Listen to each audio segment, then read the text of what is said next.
के बाद एक, कई इल्जाम, कई विवाद, और इन विवादों से जूझती हुई एक ऐसी पार्टी जिसको जबरदस्त जनादेश दिल्ली में मिला था। लेकिन सवाल यह है कि क्या अपनी ही पार्टी के नेता अगर एक एक कर इस तरह की बातें कर रहे हैं तो क्या सिर्फ साजिश कह के इसे दरकिनार कर देना आम आदमी पार्टी के लिए सही है, या फिर उन्हें सामना करना चाहिए और जब ऐसी बहस हो उसको क्या छोड़ देने से मुद्दे पर ढक्कन लग जाएगा? यह सवाल भी है जिसको आम आदमी पार्टी को शायद अपने आप से पूछना होगा। लेकिन रागिनी नायक जी, एक के बाद एक सारे इल्जाम, सारे आरोप और सारे पार्टी के ऐसे नेता जो कि साफ दिखाई दे रहा है कि पार्टी से असंतुष्ट हैं, तो ऐसे में कितना भरोसा, कितना यकीन इनकी बातों पर किया जाए?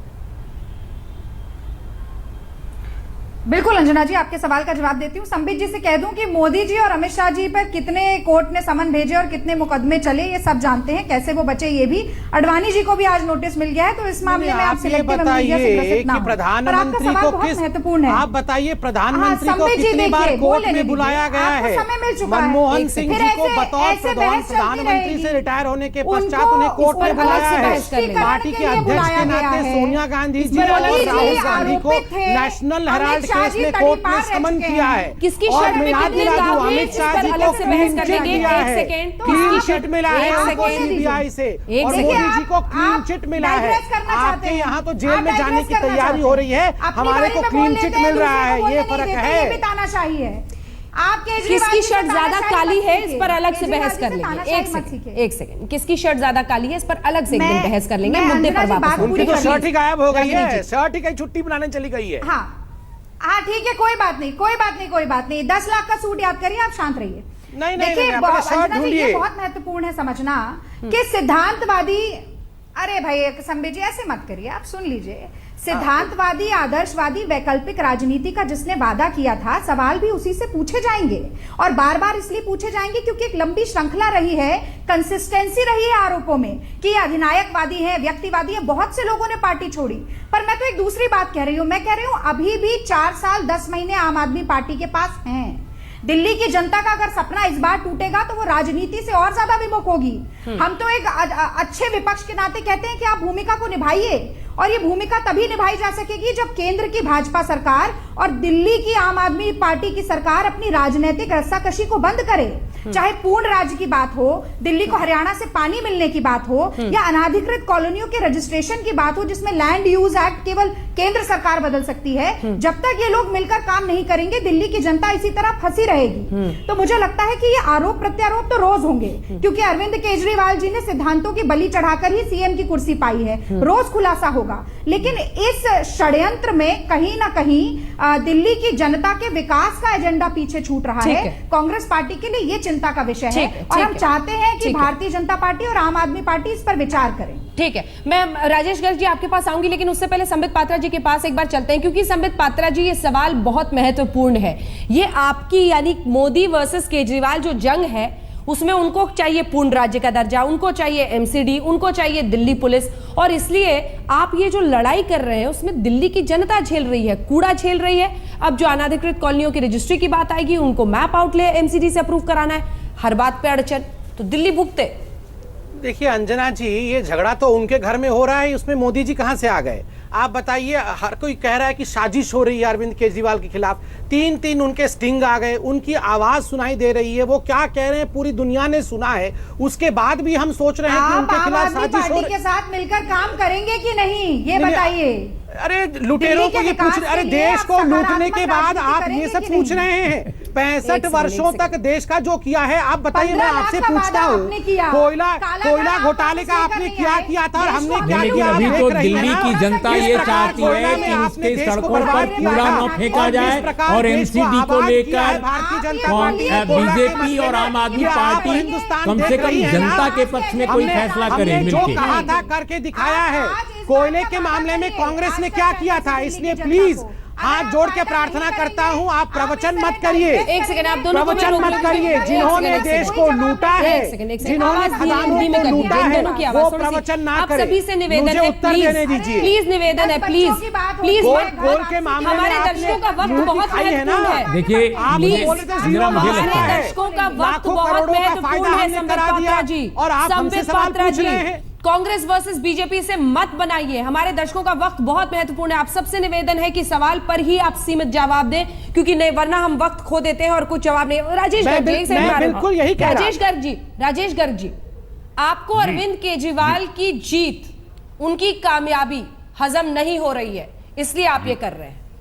जी नहीं, ऐसा नहीं है अंजना जी। मैं बड़ा सिद्धांतिक आदमी हूं। मुझे इस पार्टी ने एमएलए बनाया था। अरविंद केजरीवाल साहब मेरे घर आकर बोले थे कि आपको चुनाव लड़ना होगा क्योंकि आप करप्शन के खिलाफ लड़ रहे हैं। क्योंकि मेरे 8 मैटर लोकायुक्ता में पेंडिंग उस समय भी थे, आज भी हैं। उसमें दिल्ली के मंत्री राजकुमार चौहान के खिलाफ केस था, बीजेपी के नेता जो हैं विजेंद्र गुप्ता, जय भगवान अग्रवाल के खिलाफ केस था, उनके खिलाफ डायरेक्शन हुई थी कोर्ट की, इसलिए मुझे उन्होंने टिकट दिया था। और मैंने कहा था कि आप मेरी इन मामले में मदद करें, उन्होंने कहा मदद करेंगे। लेकिन जो मैंने सारे सिस्टम में रहकर देखा, आप देखना, जिस जन लोकपाल को लेकर अरविंद जी ने इस्तीफा दिया था, किसी एमएलए से नहीं पूछा था। जब मैंने कहा भाई साहब आपने क्या किया, बोले समझा करो राजनीति है।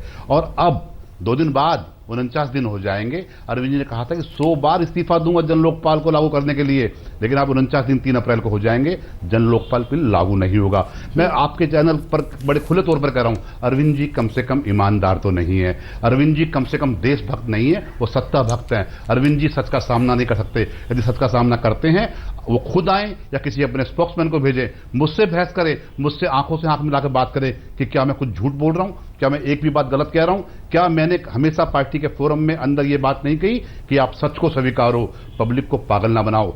दिल्ली की जनता ने, देश के वॉलंटियर्स ने उनको सर आंखों पर बिठाया और दिल्ली में इतनी बड़ी जीत दिलाई। लेकिन जिस तरह कांग्रेस भ्रष्ट है, बीजेपी भ्रष्ट है, उसी के अंदर तीसरी पार्टी आम आदमी पार्टी उस श्रेणी में आ गई है। क्योंकि संबित पात्रा बोल तो रहे हैं, इन्हीं के एक एमपी ने मदद की है उनकी अरविंद केजरीवाल के चुनाव के दौरान, और दोनों ने फैसला किया था आपस में एक दूसरे के खिलाफ नहीं बोलेंगे। कौन से एमपी ने?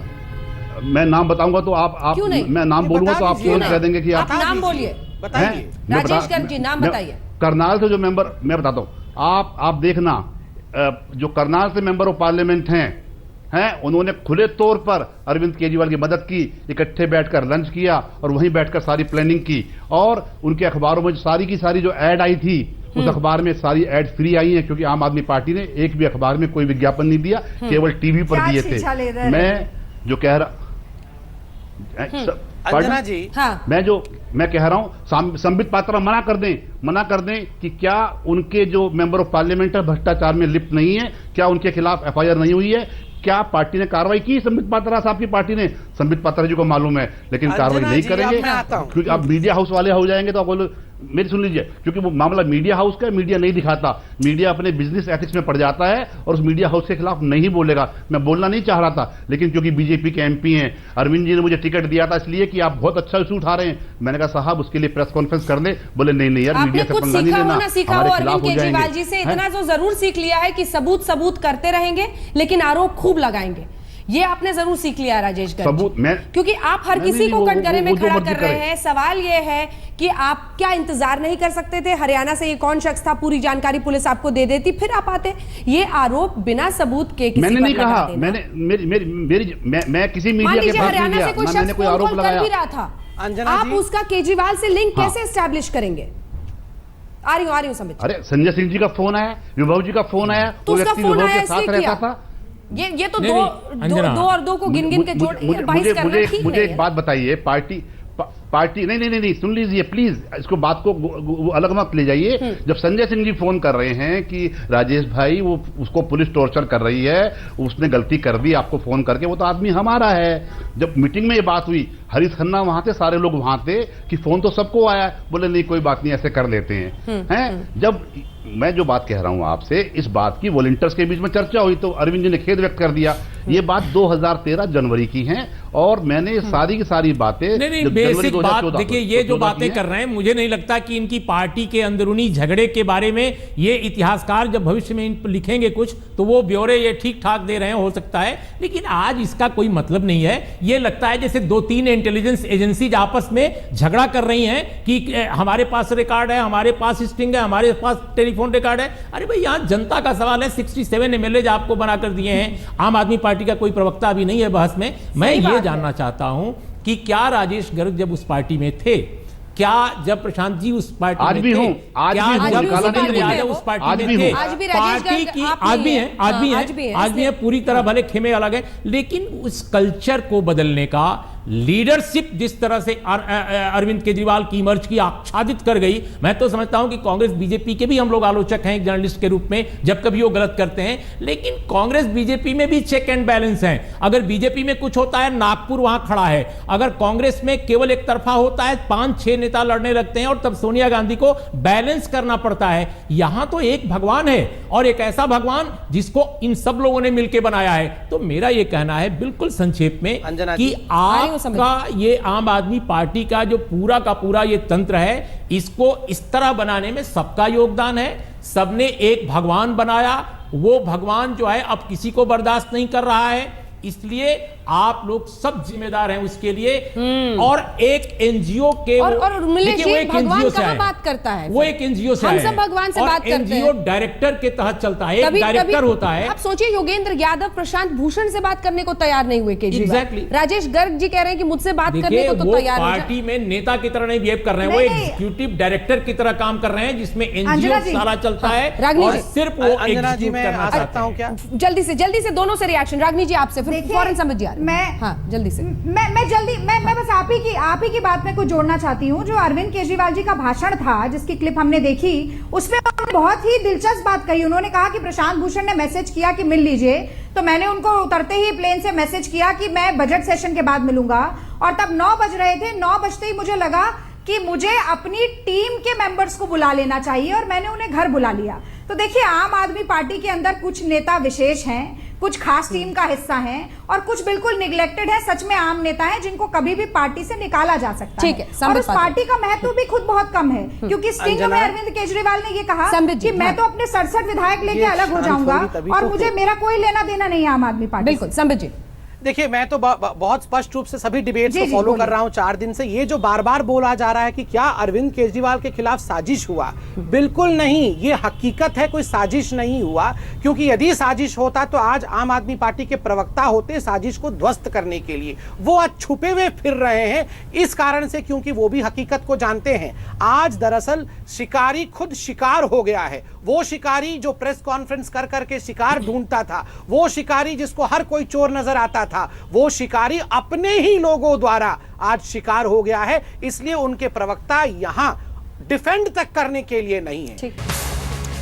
सभी खास मेहमान हमारे साथ जुड़े हुए हैं, लेकिन चर्चा को आगे लिए जाने से पहले वक्त की बहुत कमी है। आप चारों से मेरी गुजारिश है कि प्लीज 30-30 सेकंड में अपनी बात करें। सबसे पहले उर्मिलेश जी, ये जो राकेश सिन्हा आने के बाद फौरन ये कह रहे हैं। देखिए, 2 बातें हम कहना चाहते हैं बहुत संक्षेप में। कि पहली बात तो कि क्या सिन्हा साहब जो बात ये कह रहे हैं, क्या अब वो इस पार्टी में लोकपाल का पद स्वीकार स्वयं करेंगे या कर चुके हैं? पहली बात, कर चुके हैं। अच्छा, अगर कर चुके हैं तो बहुत आश्चर्यजनक है कि आप कैसे फिर स्वीकार कर रहे हैं। दूसरी बात, जहां रामदास, एडमिरल रामदास जैसे लोगों को हटाया जाता है और इस तरह। दूसरी बात कि क्या इस पूरे घटनाक्रम से यह साबित नहीं होता है कि अन्ना हजारे के मातहत अरविंद केजरीवाल ने जो लड़ाई लड़ी जन लोकपाल की, वो लड़ाई कितनी जेन्युइन थी या कितनी फेक थी? पहली बात। अगर एडमिरल रामदास, जिनके इतिहास को, जिनके रिकॉर्ड को अगर इस देश के दर्शक, आपके चैनल के, इस देश के नागरिक जानते हैं अच्छी तरह, अगर उसको आप हटा रहे हैं बिना किसी कानून के, बिना किसी संवैधानिक प्रावधान के, अपनी पार्टी के, आप कैसे हटा रहे हैं? तो फिर जो लोकपाल इस देश का बनेगा, अगर आप प्राइम मिनिस्टर, अगर आपके लोग राष्ट्रपति बनेंगे, तो क्या होगा उसके साथ सलूक? ये पूरी लड़ाई मुझे लगता है सिर्फ सत्ता की है, और एनजीओ सेक्टर से आए लोग सत्ता पर वाकई आकर मगन है। संबित पात्रा जी, जल्दी से। अंजना जी, एक बेसिक फिलॉसफी है कि बहुत बड़े काम जब करने होते हैं उसमें साजिश की बदबू नहीं होनी चाहिए, प्रेम और भाईचारे की खुशबू होनी चाहिए। और अगर आम आदमी पार्टी में खुशबू होगी तो आम आदमी पार्टी अच्छा काम करेगी। हम उनको शुभकामनाएं देते हैं। रागनी नायक जी, देखिए, अभी तक तो ऐसा लगता था कि जन लोकपाल बिल ही आम आदमी पार्टी की राजनीति का केंद्र है, धुरी है। लेकिन जिस तरीके से बेआबरू करके अपने कूचे से एडमिरल रामदास को निकाला गया, मैं समझती हूँ कि वो केवल एक राजनीतिक हथकंडा था, हथियार था, जिसका दोहन करके जनता से वोट बटोरे गए हैं। लेकिन मैं फिर वही दोहराऊंगी कि आगे 4 साल 10 महीने हैं, आप अपनी गलतियों से सचमुच सीख लीजिए और दिल्ली की जनता का कुछ भला करने की कोशिश करिए। ठीक है, बहुत महत्वपूर्ण बात।